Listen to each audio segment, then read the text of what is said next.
Welcome back to Foodie Down Bronx. I'm your host, M, the Hungry Dominican. Joining us now is a very special guest with an announcement so big, I actually sent out a tweet about it earlier in the show. And if you're a frequent viewer of BronxNet, you'll recognize her as the host of the show, Healthy Living in the Bronx, that formerly aired right here on this network. And after having just one meal with me so far, she's already called me silly, so she totally gets me. Welcome to the show, Vin Rose. Yay! I'm so glad to be here. I'm so happy that you're here. Thank you for showing up today. I hope so. I am. Well, we're going to keep the big announcement till the end of the interview, Okay. but I'm actually really, really happy that you're here. So tell me a little bit about your show that used to air on here. Yes. Because I saw the Instagram and I started watching all of the YouTube clips and all of the Instagram posts, and healthy living is something that I don't do quite well. So tell me a bit about the show. So Healthy Living in the Bronx was a limited cable series that we created to highlight people and organizations that were helping Bronx residents live a healthier life. Every single one of my guests were either from the Bronx or they service Bronx residents. And our topics range from acupuncture to why massage therapy isn't a luxury, and mental health, how to end toxic relationships, the impacts of social media on either dating or just our mental health in general.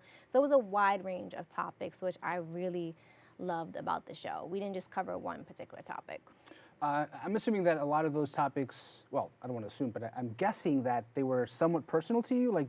Did you create the show based on sort of your own experiences or on your friends' experiences, or did you just want to sort of cover an array of topics in general? It was a little bit of both. So what happened, I actually was in an accident in early 2018, and I was in the midst of taking a production course. And when I was challenged by my professor, Miss Ortiz, she said, you know, if you had to come up with a show in 24 hours, what would it be? And I realized because of my accident, I was struggling trying to find holistic ways of healing, because I was taking really heavy doses of either oxycodone or I was I can't do this anymore. My body's not working. So then I started to do research on about acupuncture.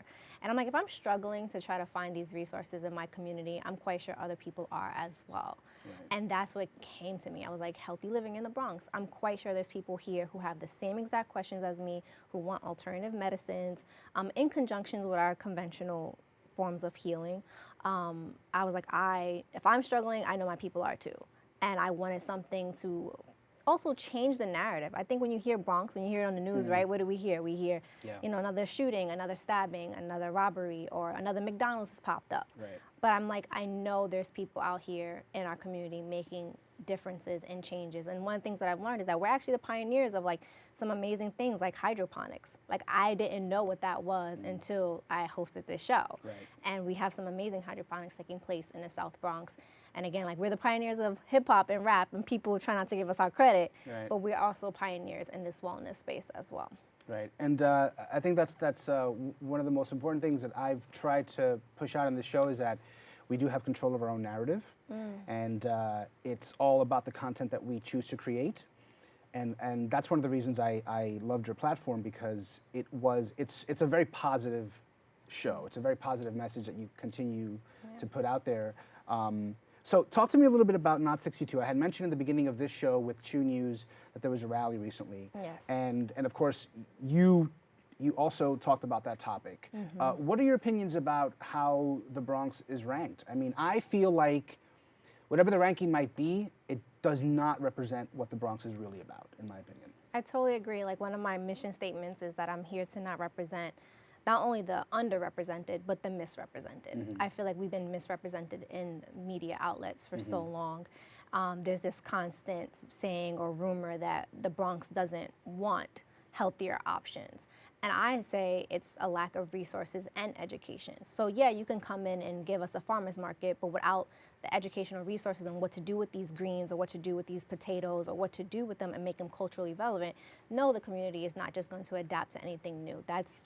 That's common.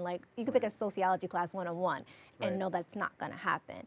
And I think that we are the worthy investment out of all the boroughs. We somehow just keep seeming to be forgotten about. And I'm not sure why when, again, we are the pioneers in so many things. So tell me some of the sort of the healthy food alternatives that you would recommend to people, and maybe you've even learned about when you had the show, because, one of the constant conversations I have with people is the idea that, again, the resources aren't there. Right. You could live in a certain neighborhood, but you're surrounded by the worst options out there. So what are these alternatives that you would recommend for people? So some of the alternatives that I recommend for people is just, the biggest one is just starting small. Like, just even before we even dive into like the food piece of it, if we just cut back on our sugary drinks. And I know that's so hard. One of the best investments I made was actually just buying a water filter. And I know that sounds so trivial and so small to people who are like way advanced in this wellness and health game, but believe it or not, a lot of children, especially in the Bronx, are just not drinking enough water. If we could just cut out the calories, cut out the sugary drinks, that makes a world of difference. And you save a lot of money by putting a water filter right into your tap and not having, soda. Another thing that made a big difference in my life was just meal prepping. Just knowing what I'm cooking and knowing what I'm eating has made such a huge difference in my diet, and not relying on what's right next to me, per se. So you save money, and you're doing something good for the environment as well. Because when you go to, like, let's say a fast food chain or a restaurant, they have, like, it's always wrapped in a lot of plastic and a lot of paper. So, having a container where you go to work and you do it yourself. And the third thing I would also suggest is really just being honest about where you are in your journey. Don't feel the pressure. I know a lot of people think also, some people might be mad at me for saying this, a little controversial, but controversy, I love it. yes, Yes. right, Tell controversy. me. I think some people think that automatically, if you just eat just vegetables, then that automatically makes you the healthiest person in the world. Right. I think it's a journey. I think you need to understand your body. I think you need to understand what your body needs. Absolutely. And that's something I really learned on the show. One of my favorite episodes, I had Wendy Lopez, who's from the Bronx. She has a blog called Food Heaven Made Easy with her partner, Jessica Jones. She's amazing. And she really talked about this thing about intentional eating. And it just means that you're just aware of how you look at your plate. Making your plate plant forward and versus plant backwards. And what I mean by that is just, we used to, in most houses, we go, okay, we have chicken. What are we gonna put with the chicken? Right. Versus, I know that around this time of month, I need a little bit more iron. So I'm gonna have spinach. What am I gonna put with my spinach?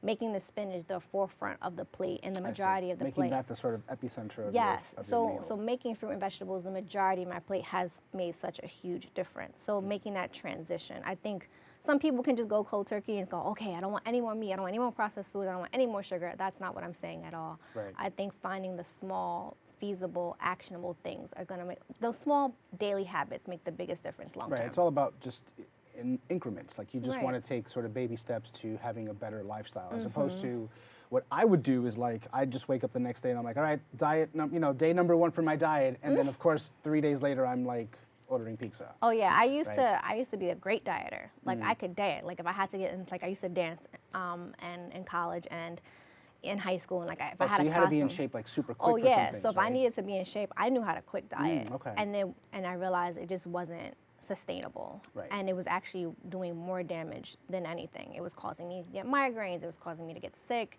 and it just wasn't, that yo-yo situation is just never Right. good. So what type of diet or lifestyle do you live now? Are you vegetarian, pescatarian? Are you omnivore? You Are know what I am. I mean, I kind of know. We're both flexitarian. That's right, yes. So the funny thing about that, I thought I was joking when I said that on a wellness panel one time, but it's actually a real thing. Yes. So flexitarian is someone who basically, I'm a very active flexitarian in terms of I'm very conscious of not putting meat in at least one meal a day because meat is just so hard for me to digest and process. I try not to eat red meat, like, if ever. Only like maybe on a special occasion, it's like really small. And I definitely try to limit my consumption of eggs. So I'm just very conscious about my meat consumption, and I just flex between when I choose to eat meat, when I don't choose to eat meat. But there's weeks where I will actually go without eating meat as well. I mean, I'll say this: your flex is definitely stronger than mine, because I eat a lot more meat, but I do try to have at home a vegetarian lifestyle at the very least. If I can do a vegan, that's fine, but I try to, like, not have as much stuff at home that I would have, like, regularly outside, because, it does, of course it affects me. I mean, it affects everyone, and when it comes to meat especially, it's like so many people don't realize that it takes days for our bodies to process and to break it down. So, we might have had a good steak 2 days ago, but it might be actually in your body still. Right now. Okay, so before we wrap up, here is the special, super huge announcement. I'm so happy about this. I'm really, really hyped about this.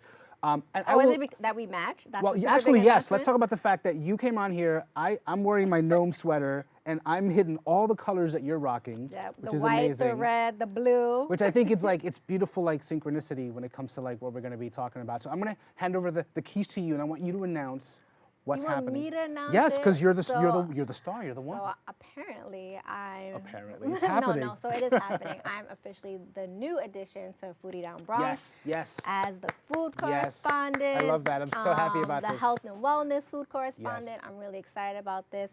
One of the reasons why I think this is going to be amazing, I'm, obviously a fan as well, supporter. And I know people are always like DMing you and commenting like, this is great, but we need some healthier options. Yeah, and I'm like, And- delete. Delete. Now you don't have to delete. You can just say I'm tag kidding. Mary Vin Rose, and I'll step in and maybe hopefully provide a couple of alternatives and a couple Yeah. of people that I know can support them maybe in their journey to a healthier lifestyle. Yes. But No, I I'm think it's excited. about balance. I think That's what it is. people gonna see Actually, about it's balance. literally about balance. You will be covering the healthier aspect of the Bronx, which will allow me to cover the maybe not so healthier aspect of anywhere I go. Yes. Because, the places that we both love to eat. yes, right. Because there's so many places in the Bronx that, of course, like many other places, offer you both healthy and Conventional. conventional stuff. Right. So I'm really excited. Because I deserve French fries as much as I deserve, Everyone deserves French fries. Right. Just I'm saying. excited about this. I really am. Okay, guys, stay connected with our new addition to the show, Yes. Mary Vin Rose, on Instagram at Mary Vin Rose and at Healthy Living in the Bronx. Also, stay tuned for Healthy Bronx Bits with Mary coming soon on Foodie Down Bronx. Bits, is that what we're calling I it? think it's calling Bites. We're We'll gonna- see. I Working wanna go with title. Bites. Working title. All right, guys, that's all for the show. Thank you again for tuning in, and thank you to our guests today for joining us. Tune in every Thursday at 6:30 p.m. here on BronxNet Optimum 67 and FiOS 33. Also, tune in on the go at BronxNet.org and find us on YouTube. From BronxNet to the world, this is Foodie Down Bronx. I'm your host, M, the Hungry Dominican, reminding you to feed your mind, feed your body, and if you see me coming along, feed me. Adios.